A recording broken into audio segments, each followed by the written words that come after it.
Good evening, everyone. I hope you all are doing fine. My name is Pooja Dwivedi. Welcome to my class, The Daily Current Affairs. This class strives to make you better, not only for UPSC 2024 prelims, but also the mains examination. This class is a beautiful blend of facts and concepts. So make sure that you watch this class on a daily basis at 6 p.m. from Monday to Saturday.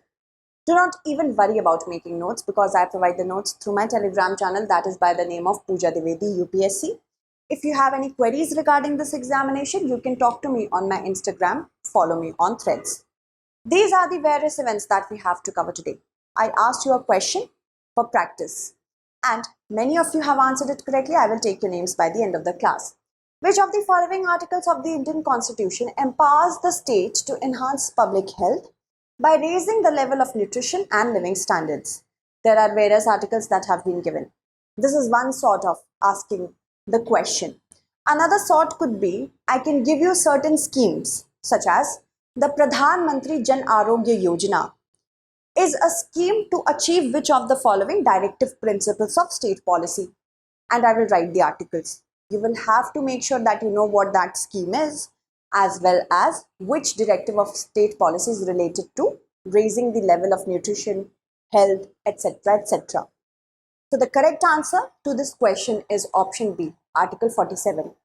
Not only Article 47 talks about the raising of the level of nutrition and the living standards of the people, but also asks the states to prohibit the consumption of intoxicating drinks and drugs because these are injurious to the health. But if they are used for medicinal purposes, this is an exemption to it. So whoever has answered it correctly, I will announce your names by the end of this class. The P2I batches are being launched from 10th of October. These batches not only will take care of GS but also CSAT, essay, ethics, prelims test series, mains test series, daily answer writing practice. Study material is also going to be given. We have divided it into 3 times, as in 3 separate categories: silver, gold and platinum. Silver batch is for 18 months, the validity. Gold is for 30 months and platinum 42 months. Silver batch costs 23,999, gold 26,999 and platinum is 29,999. Everything is same, just there is a difference in time expansion. That is it. Now, if you are able to qualify the designated UPSC prelims 2024, 2025, 2026 and you are a student of any of these batches, you will also be called to the StudyIQ campus so that you can prepare for the mains examination free of any extra charges. Make sure you use the code PDLive so that you can get a high discount. This will be the discounted price. The classes are starting from 10th of October. These will be classes that are based on live manner. That means you will be able to interact with the teacher, not recorded versions. Okay, let's move forward and talk about the next question. Consider the following statements. A member of the parliament cannot be arrested before 40 days, before up to 40 days, after up to 40 days and during the session of the parliament. Then, this immunity is only with respect to civil cases and not criminal cases.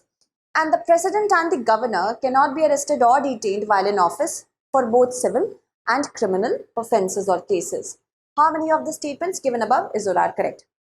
See, recently AAP's member of the Rajya Sabha, member of the parliament Sanjay Singh, he has been arrested or kept in custody by the Enforcement Directorate because he is allegedly linked to the liquor scam case. Manish Sisodia is the highest profile arrest that has been made under this particular case and he is still behind the bars. I have already covered it, so make sure you watch it. It's going to be filled with facts and information for your UPSC examination, specifically GS Mains Paper 2.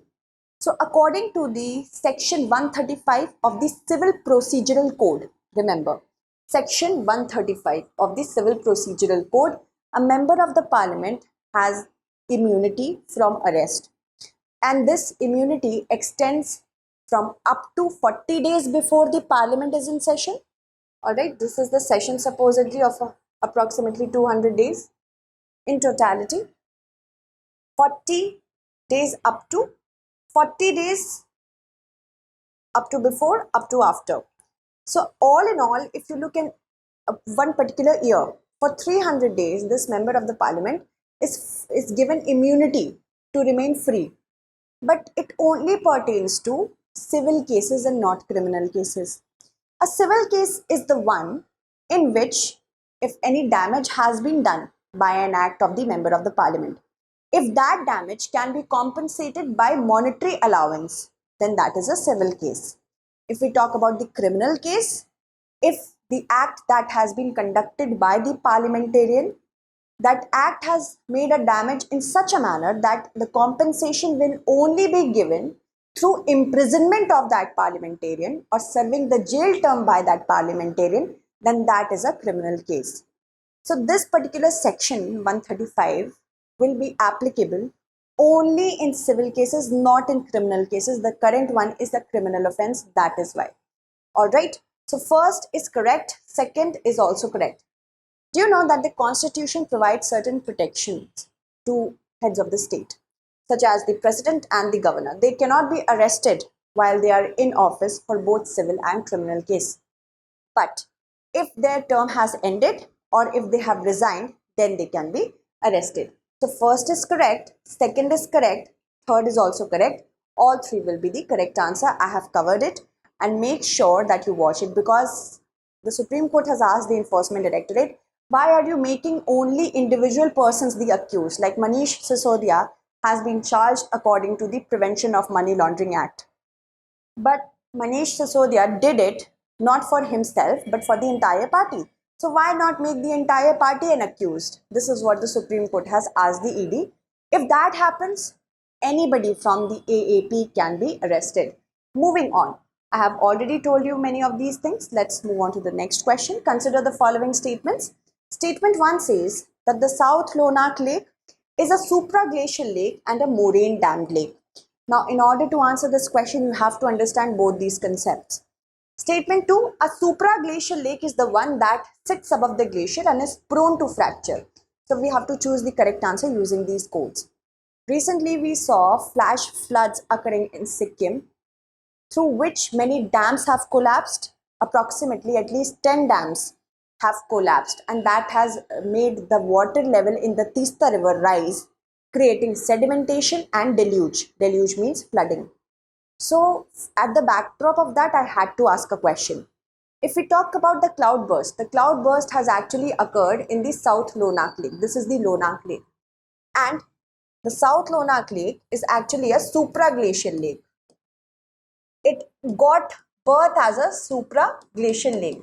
That means the water sits above the glacier. It floats on the glacier.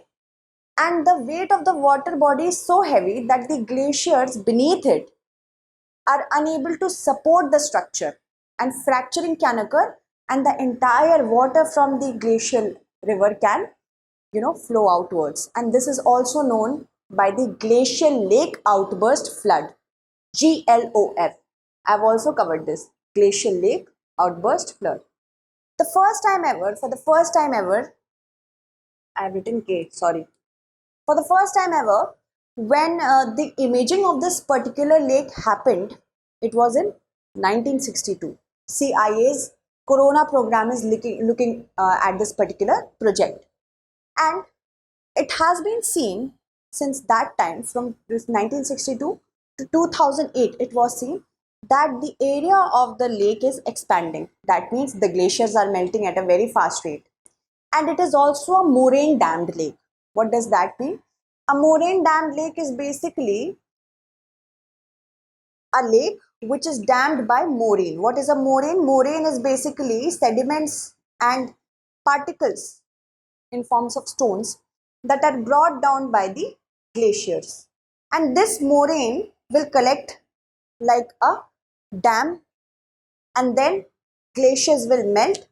When they melt, they become water, and a lake is formed here, and here is the glacier beneath it as well. So yes, it is a moraine dam lake. As and when the water will start collecting at an unprecedented pace because of the climate change, the more susceptible it will be to ice fractures. Also, we have to keep in mind that the South Lhonak Lake is towards the windward side of the hill or the mountainous range in the Himalayas. If we talk about that, then we have to help ourselves with the help of this particular diagram. Cloudbursts occur when there is an incessant rainfall in a short span of time, and that creates flash floods.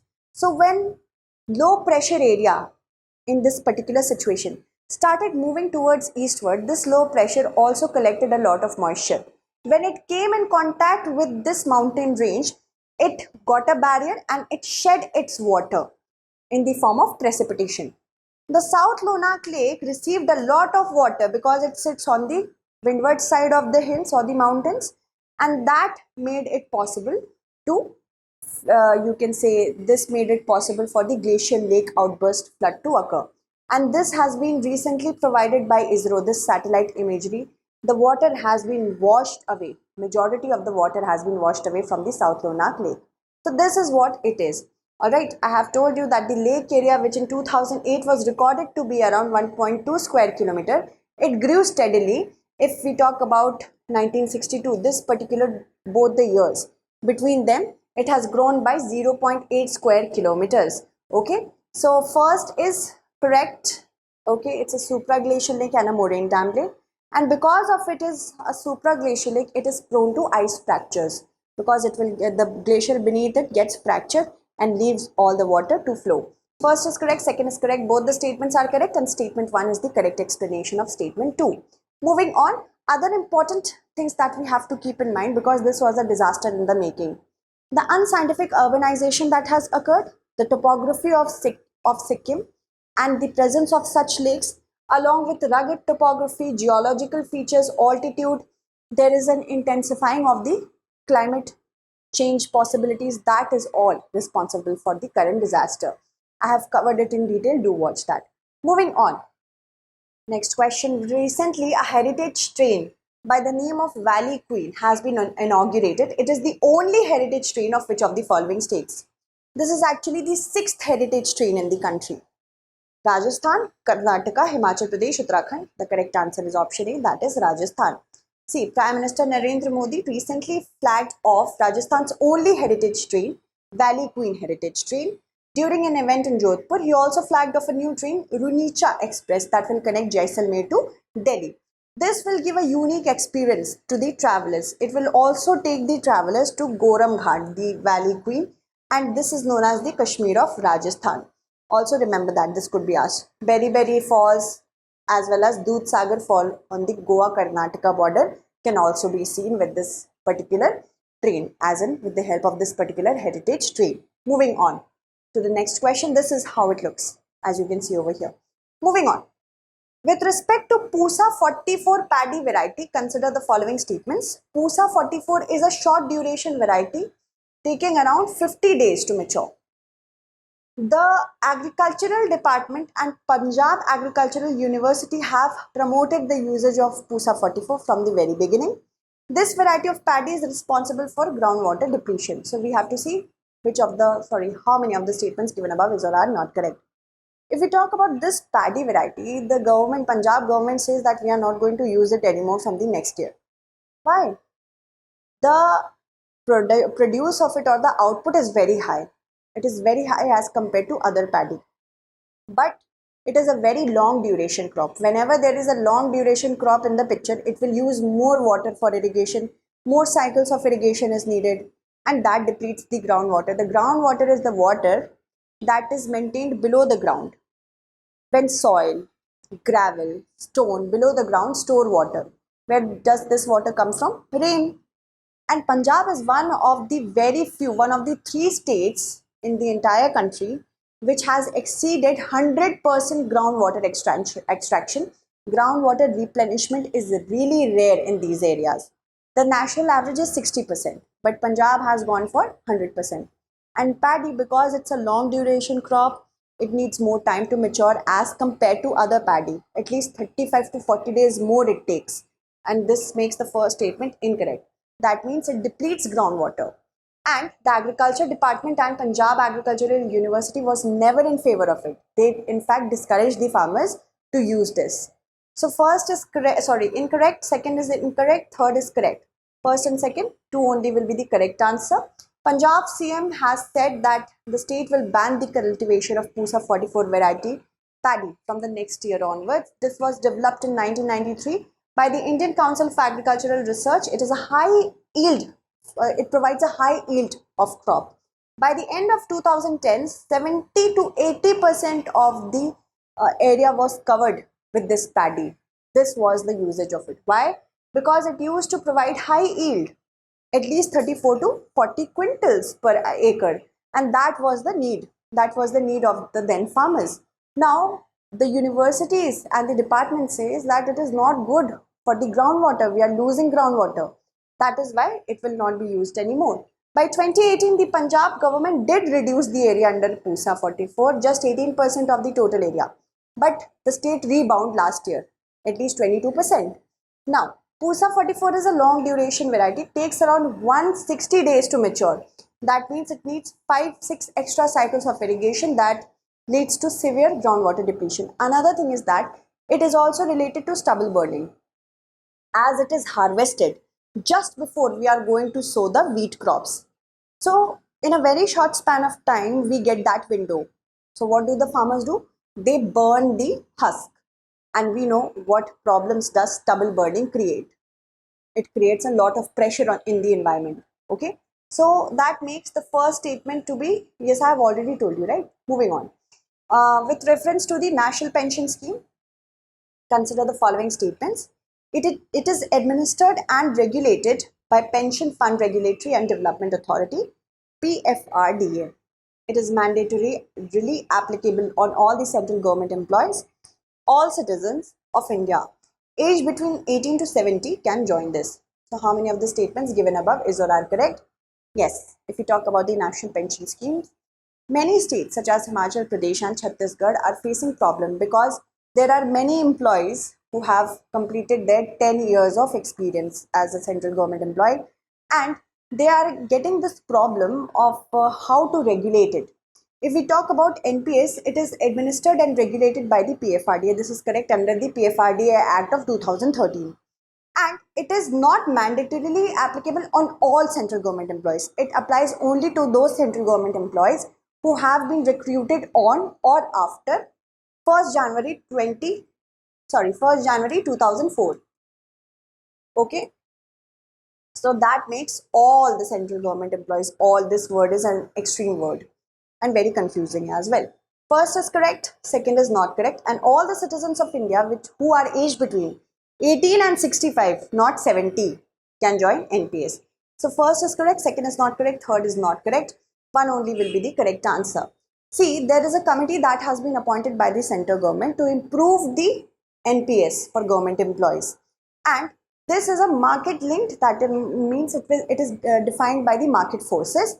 A unique permanent retirement account number PRAN is generated and maintained by the Central Record Keeping Agency for each subscriber. The central and state government employees are included, and NPS is mandatorily applicable on central government employees except armed forces recruited on or after 1st January 2004. Companies actually can adopt NPS for their employees if they have to. Also, the all citizens model of the NPS allows all citizens of India aged between 18 to 65 years to join the NPS. Now, this is a practice question with respect to UAPA. Consider the following statements. An investigating officer is required to obtain prior approval of the DG of Police, DGP, to seize properties that may be connected with terrorism. The government is empowered to list any individual as a terrorist under the Act. So, which of the statements given above is or are correct? You have to answer it correctly. Also, let me take the names of those students who have answered my last question correctly. So, Simran has answered it correctly. Prabhat, Riya, Prakhar, Kushal, Swati, Padmashri, my goodness, Mithlesh, Siddharth, Tejas, Pallav, Raghuveer, Preeti, Naveen, Komal, Omkar, Selva, Pragati, Abhishek, Gopesh, thank you so much. Manish, Arun, UPSC feed, then Aman, Nityanand, Ritu, Sanjay, my mobile phone, Prithviraj, then Vishwajit, Vinayak, Neeraj, thank you so much, and Priyadarshan. Thank you so much for answering the last question. Answer this as well.